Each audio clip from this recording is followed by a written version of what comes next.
Jay Shrek, your motorcycleguys.com.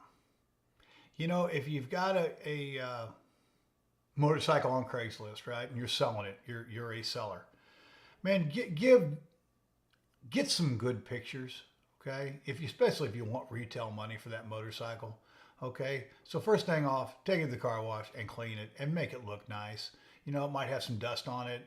Get the dust off of it. Make sure that it's clean. Make sure the tire pressure is right. You want the new owner to, you know, have a little respect in what you sell, right? It doesn't have to be perfect. You know, what I'll tell anybody is, you know what, you're buying used. If you want perfect, then go buy new. You know, there's going to be some scratches and some dings and some things that are going to happen while you're riding your bike, right? Because you are riding it, right? And I don't take any offense to that. And I'll tell a guy straight up, well, it's got this or that. Well, you're allowed to go buy a new motorcycle without being a dick about it, right? Because this is used. And you know what? When you go scratch your new one, then you're really going to cry. This has already been pre-scratched and I've cried for you, okay? So I've helped you out.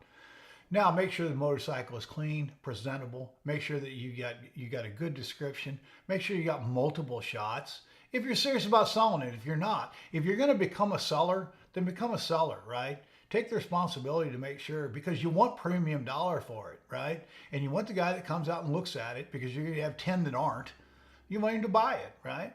And if you know what the value is, you hold firm on the value. You know, you can always drop it.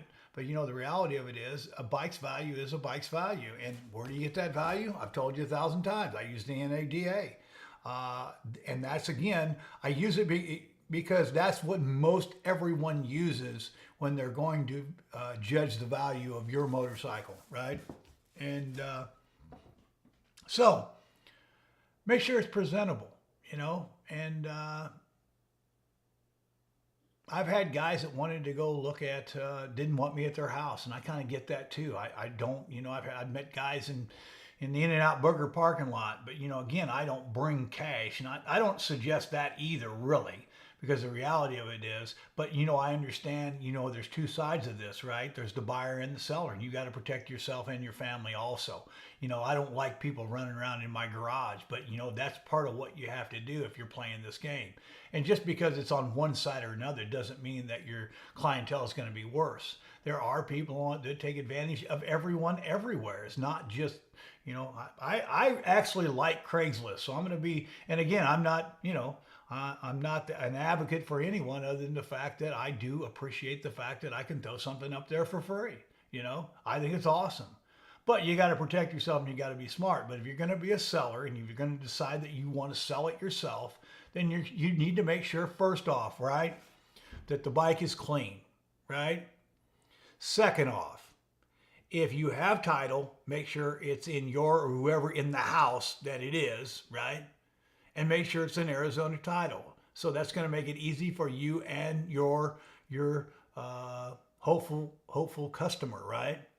And then again, if they do test rides, I don't do them, right? I don't do them. I don't do them with a check. You want to buy it, and hey, if you don't like this bike, I'll hold your check, and I'll bring, you know, as long as you don't crash it, hell, bring it back. I don't care, because my bikes are always solid, right? And I'm not trying to scam anybody or skate anybody, right? And if you don't like it, bring it back. You know, but don't bring it back tomorrow. Bring it back in 15 minutes or 20 miles, right? Because I know my bike's solid and I know the tire pressures are good. And make sure they get, and you can no test rides without insurance either. So before you want to make transaction, make sure that you have this bike insured, because if you crash it, you're paying for it regardless, right? It's going to be your bike if you wreck it, right? And I haven't had many problems, because you know what? Most legitimate buyers understand that, you know. And so, you know, if a guy wants to ride a certain amount of bike, hey, send him to the dealers. And then, but watch out, the dealer, if they're good, then you're going to lose your customer. But the reality of it is, I don't do test rides. I don't do test rides, right? It's not what I do. So if you do it, you're taking a hell of a lot of responsibility and liability to letting people do that. And if a guy won't buy it because he can't ride it, well, too bad, right? I'll get someone else, right? Because I'm not willing to take that risk. So, Jay Shrek, your motorcycleguys.com. Live the dream.